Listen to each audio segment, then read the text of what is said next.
Let's talk whiskey finishing. This was a question. Where's the tab on this thing? This was a question from Yakov J2878. And the question was, hey, I was wondering whether you can discuss the process of finishing casks. How long does it take from finished use to the origin point where it was, the wine cask came from the winery to get to the distillery? How long does it take to sit? What is the barrel like when it arrives? How long do you finish it? How do you prepare it? And so on. It's a lot of questions, but I'm going to try to cover them here because it's actually a great topic. So, what is whiskey finishing? First, whiskey finishing is what whiskey people refer to when you put a spirit into a barrel and before you bottle it, you take it out of that barrel and you move it into a second barrel to further alter the flavors, and then you bottle it. That's referred to as a finishing cask. If you go back in time, barrel use is simply, there's not a lot of them. If you got a barrel, use it.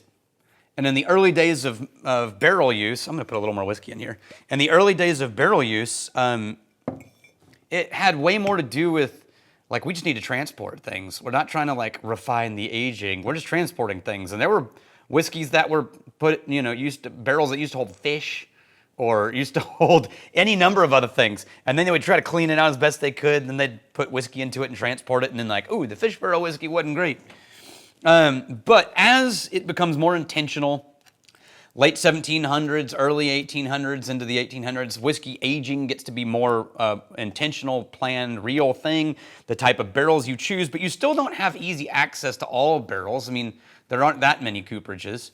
It's a very specialized skill set. And so still, you just counted on what barrels you could get. And historically, that was wine barrels were the most dominant barrels. So in the early days of whiskey in the UK, or Scotland and England and Ireland, it was almost entirely wine direction barrels. While around that same time in the 1800s, you have the development of bourbon in America. And then within 100 years, you have the requirement of new oak, or you just sort of have new oak as an often used barrel.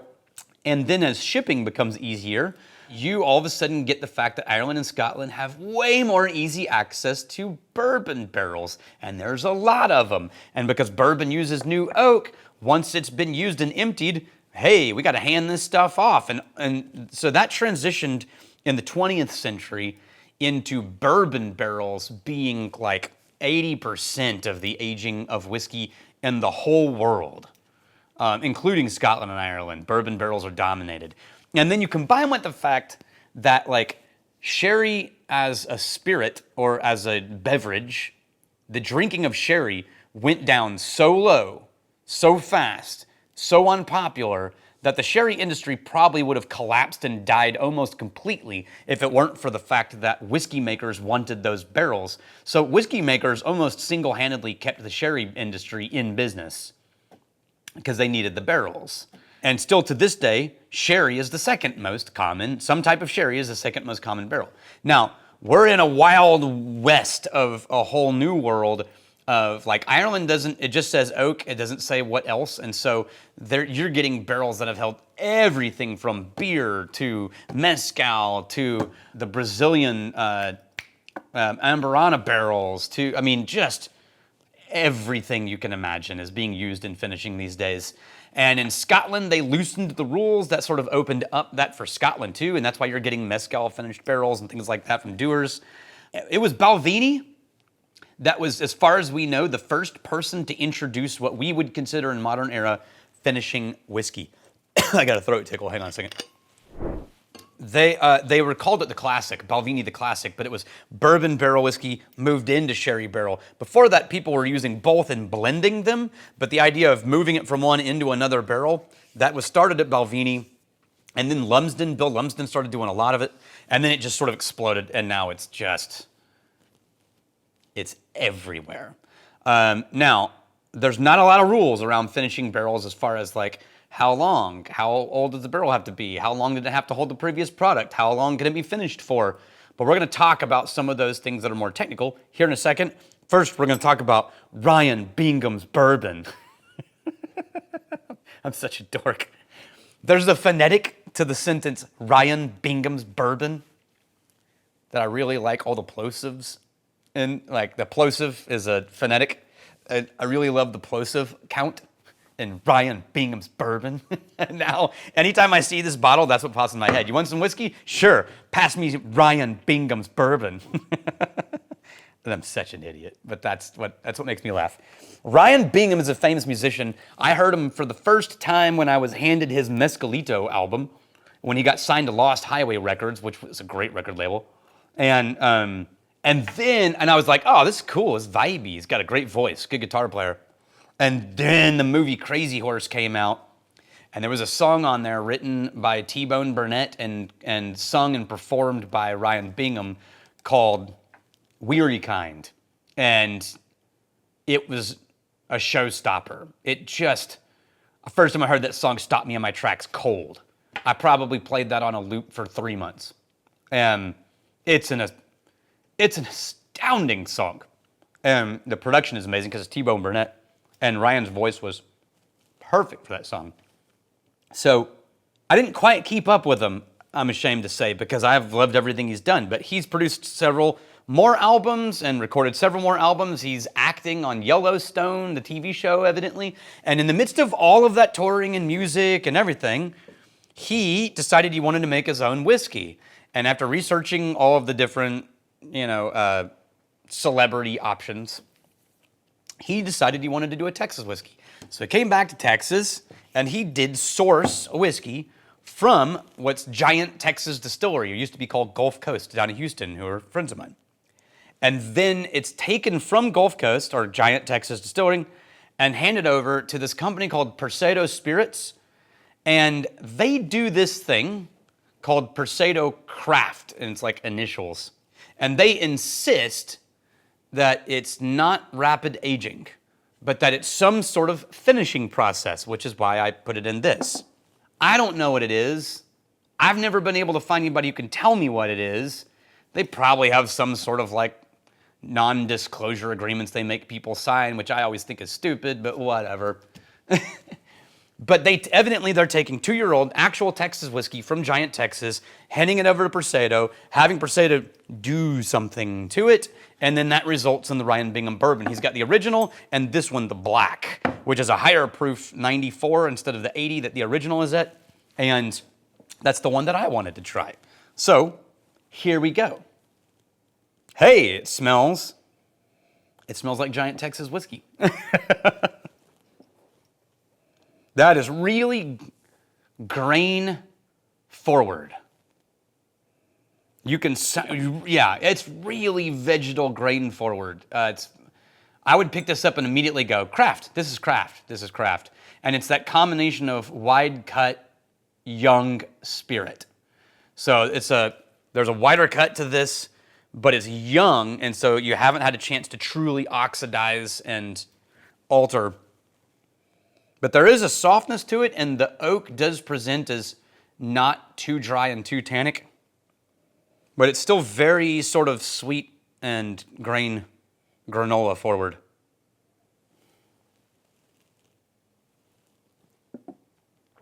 The palate, I prefer to the nose. The palate presents as sort of a soft but brown sugary granola, drizzled granola with a little bit, there's not too much tannin, there's not too much oak, it's not overly dry or astringent. The remaining finish is sweet, a lot of brown sugar. Yeah, it's okay. It's okay. And I know the guys making this, and I'm a friend of theirs. I'm a fan of them as people. So I'm not totally objective, and I'm never gonna, but this is, I feel like this is 2 years old, I think, or a minimum of 2 years.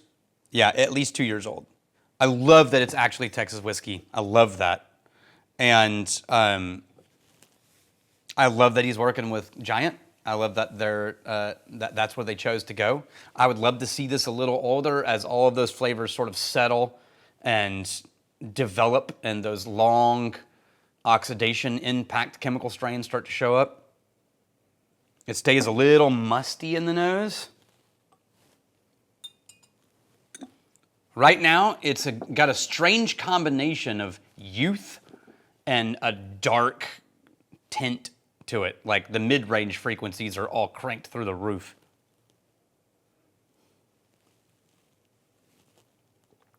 A little bit of water makes it a little more astringent, dries it out a little bit. It was better without water. And the nose doesn't change at all. It stays that sort of brown sugar coated granola, fresh cut, grain, bin kind of vibrancy. Yeah. All right, rock and roll. Brian Bingham's bourbon. Such a dork. Okay. So, when you get finishing barrels, how does that work? There's several ways to do it. There's two main, there's three. I'm going to argue three ways. Way one, which all the craft guys typically have to do, there are barrel brokerages, which means there are brokers that buy up empty barrels, and they have relationships with hundreds of distilleries and hundreds of wineries and all over the world, and tequila anybody that has a barrel emptied and needs to get rid of it, brokers like Midwest Barrel Company will buy up all these barrels, and then as a creator or a maker, you can go to their website and scroll through their catalog. Hey, we just got in 15 barrels from Buffalo Trace. Hey, we just got in 20 Añejo tequila barrels.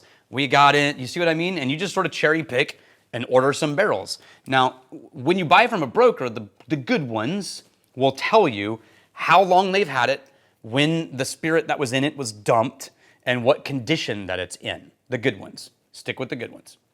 When it gets to you, sometimes they're wrapped and sealed, sometimes they're not. It's totally dependent on the cooperage, or not cooperage, the broker that sent it to you. But they are almost always, if not always, actually, I don't think I've seen an exception to this rule, so I'm going to say always. They're always in barrel form.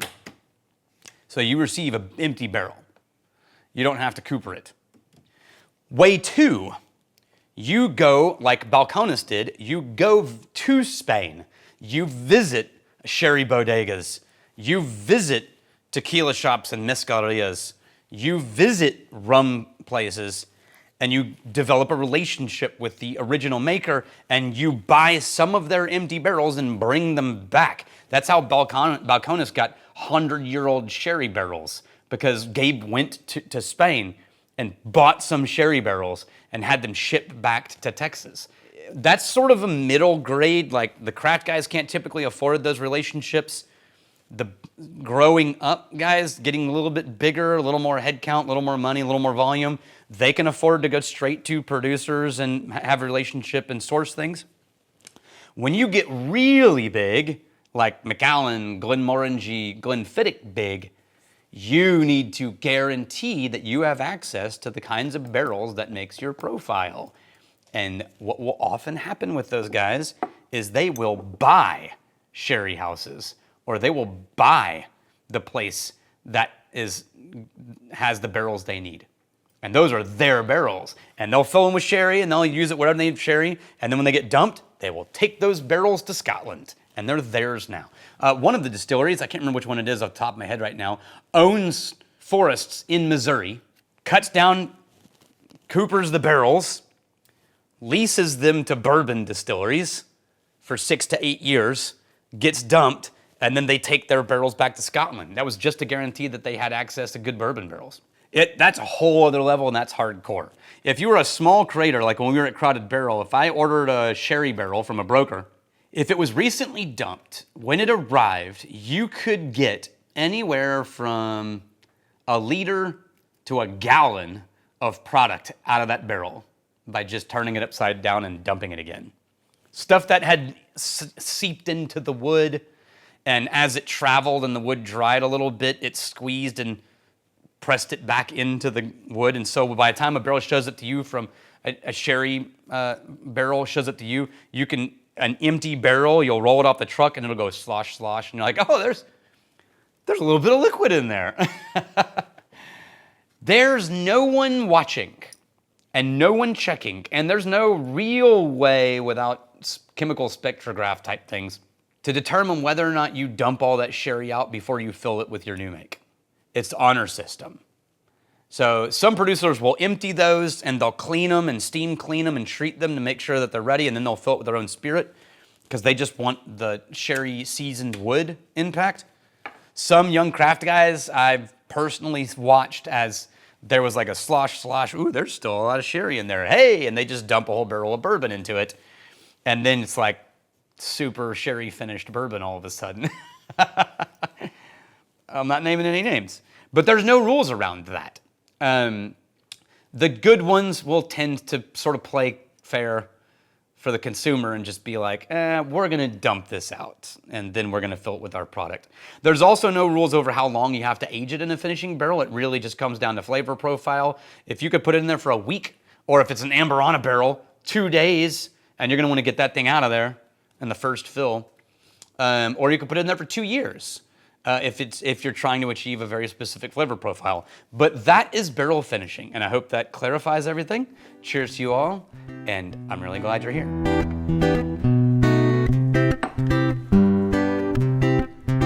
If you like really nerdy descriptions of whiskey industry practices, among other things, like and subscribe.